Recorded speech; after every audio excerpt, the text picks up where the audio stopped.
जो मुस्कुरा रहा है उसे दर्द ने पाला होगा।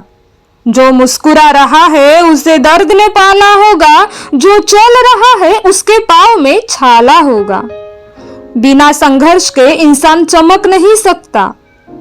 बिना संघर्ष के इंसान चमक नहीं सकता। जो जलेगा उसी दिए में तो उजाला होगा। जो जलेगा उसी दिए में तो उजाला होगा। तो नमस्कार दोस्तों, बहुत बहुत स्वागत है आपका हमारी चैनल में।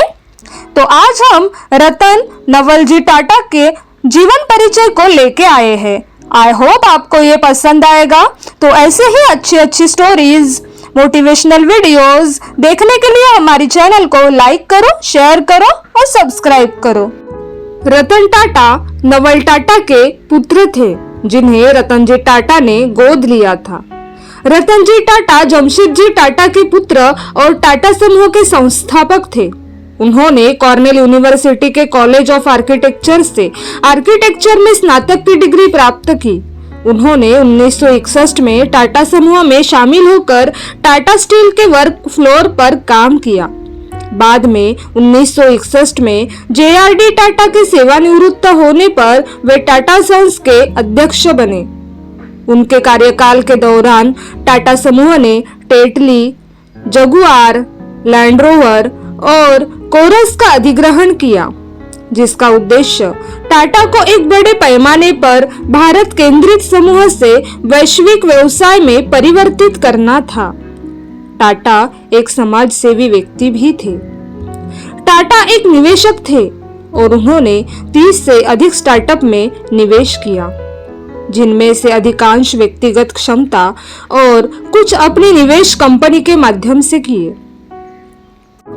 प्रारंभिक जीवन और शिक्षा। रतन टाटा का जन्म 28 दिसंबर 1937 को ब्रिटिश राज के दौरान बॉम्बे अब मुंबई में एक पारसी परिवार में हुआ था। वह नवल टाटा के बेटे थे, जिनका जन्म सूरत में हुआ था और बाद में उन्हें टाटा परिवार में गोद लिया गया था। 1948 में जब टाटा 10 वर्ष के थे, तब उनके माता पिता अलग हो गए और बाद में उनकी दादी और रतन जी टाटा की विधवा नवाजबाई टाटा ने उनका पालन पोषण किया और उन्हें गोद ले लिया। नवल टाटा की सिमोन टाटा से दूसरी शादी से उनका एक छोटा भाई जिमी टाटा और एक सौतेला भाई नोएल टाटा था, जिनके साथ उनका पालन पोषण हुआ। टाटा ने 8वीं कक्षा तक मुंबई के कैंपियन स्कूल में पढ़ाई की। उसके बाद उन्होंने मुंबई में कैथेड्रल और जॉन कॉनन स्कूल, शिमला में बिशप कॉटन स्कूल और न्यूयॉर्क शहर में रिवरडेल कंट्री स्कूल में पढ़ाई की, जहां से उन्होंने 1955 में स्नातक की उपाधि प्राप्त की। हाई स्कूल के बाद टाटा कॉर्नेल विश्वविद्यालय गए और वहां से स्नातक की उपाधि प्राप्त की। 1959 में वास्तुकला में स्नातक की डिग्री। कॉर्नेल में रहते हुए वह अल्फा सिग्मा फी बिरादरी में शामिल हो गए। 2008 में टाटा ने कॉर्नेल को $50 मिलियन का दान दिया, जिससे वह इतिहास में विश्वविद्यालय का सबसे बड़ा अंतरराष्ट्रीय दानकर्ता बन गए। अभी हम उनके व्यवसाय के बारे में जानेंगे। 1970 के दशक में रतन टाटा को टाटा समूह में प्रबंधकीय पद पर नियुक्त किया गया था।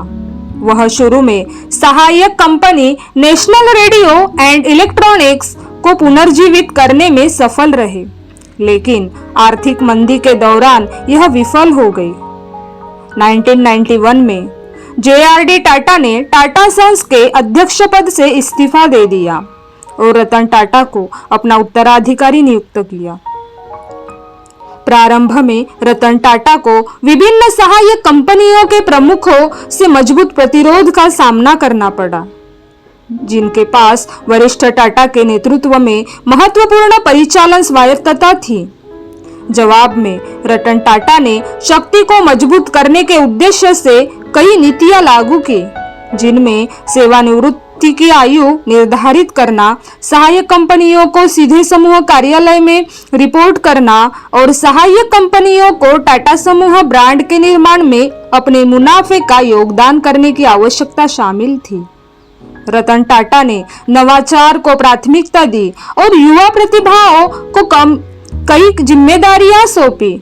उनके नेतृत्व में सहायक कंपनियों के बीच ओवरलैपिंग संचालन को कंपनी व्यापी संचालन में सुव्यवस्थित किया गया। साथ ही समूह ने वैश्वीकरण पर ध्यान केंद्रित करने के लिए असंबंधित व्यवसायों को छोड़ दिया। 21 वर्षों तक टाटा समूह का नेतृत्व करते हुए राजस्व 40 गुना से अधिक और लाभ 50 गुना से अधिक बढ़ गया। जब रतन टाटा ने कंपनी की कमान संभाली तो अधिकांश बिक्री कमोडिटी बिक्री थी, लेकिन उनके कार्यकाल के अंत तक अधिकांश बिक्री ब्रांडों से हुई। उनके नेतृत्व में टाटा टी ने टेटली का अधिग्रहण किया, टाटा मोटर्स ने जगुआर लैंड रोवर का अधिग्रहण किया और टाटा स्टील ने कोरस का अधिग्रहण किया। इन अधिग्रहणों ने टाटा को मुख्य रूप से भारत केंद्रित समूह से एक वैश्विक व्यवसाय में बदल दिया। इसका 65% से अधिक राजस्व अंतर्राष्ट्रीय परिचालन और बिक्री से आता था। उन्होंने टाटा नैनो कार की अवधारणा भी तैयार की और इसके विकास का नेतृत्व किया, जिससे कारों को औसत भारतीय प्रतिभोक्ता की पहुंच में लाने में मदद मिली।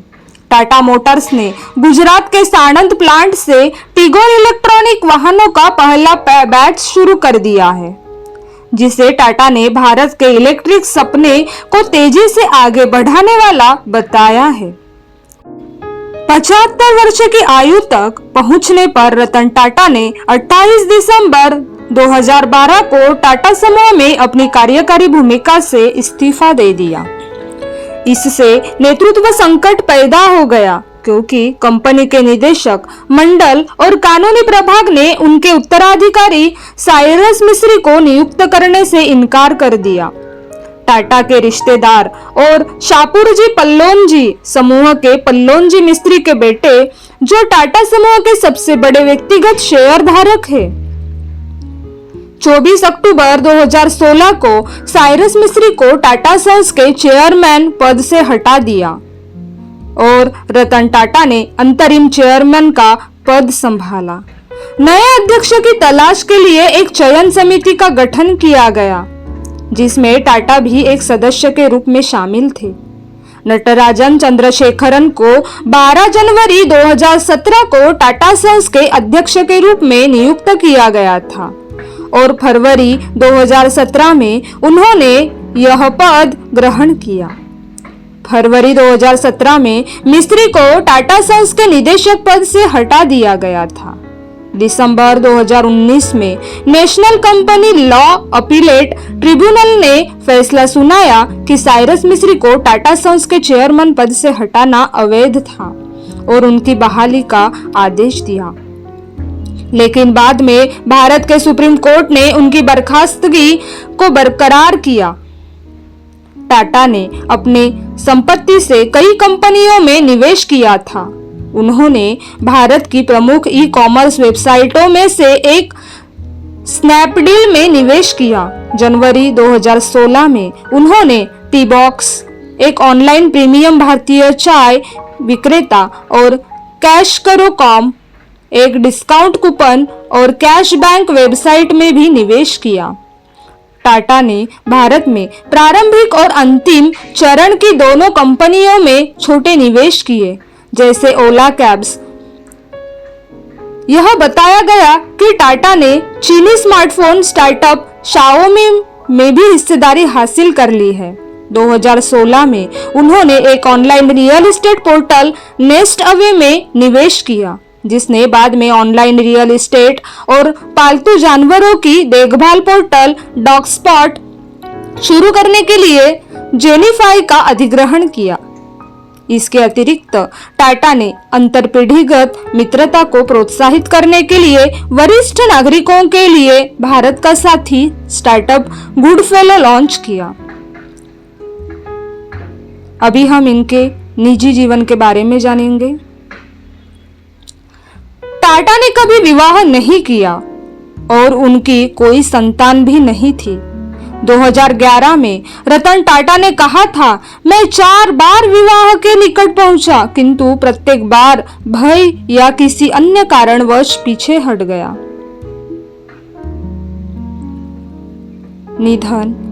उनकी स्थिति गंभीर थी और उन्हें मुंबई के एक अस्पताल में गहन चिकित्सा देखभाल में रखा गया था। टाटा ने 7 अक्टूबर 2024 को कहा था कि वह अपनी आयु और संबंधित चिकित्सा स्थितियों के कारण नियमित चिकित्सा परीक्षण करवा रहे थे। रतन टाटा का 9 अक्टूबर 2024 को 86 वर्ष की आयु में मुंबई के ब्रीच कैंडी अस्पताल में निधन हो गया। रतन टाटा को विभिन्न क्षेत्रों में उनके योगदान के लिए कई पुरस्कारों से सम्मानित किया गया है। इनमें शामिल है, एक है पद्म भूषण 2000, भारत सरकार द्वारा उद्योग एवं व्यापार क्षेत्र में यह सम्मान दिया गया। दूसरा है पद्म विभूषण 2008 को मिला। यह भारत का दूसरा सर्वोच्च नागरिक सम्मान है जो उन्हें उनके व्यापारिक योगदान के लिए दिया गया। तीसरा है जर्मनी का आदेश 2014। उन्हें जर्मनी के राष्ट्रपति द्वारा इस आदेश से सम्मानित किया गया। चौथा है सर्वश्रेष्ठ सीईओ। 2012 में रतन टाटा को सर्वश्रेष्ठ सीईओ का खिताब दिया गया। पांचवा है FICCI life time achievement award. यह पुरस्कार उन्हें 2012 में दिया गया। तो धन्यवाद दोस्तों। इसी के साथ मैं रतन टाटा जी को शत नमन करके उनकी लाइफ जर्नी को पूर्ण विराम देती हूँ।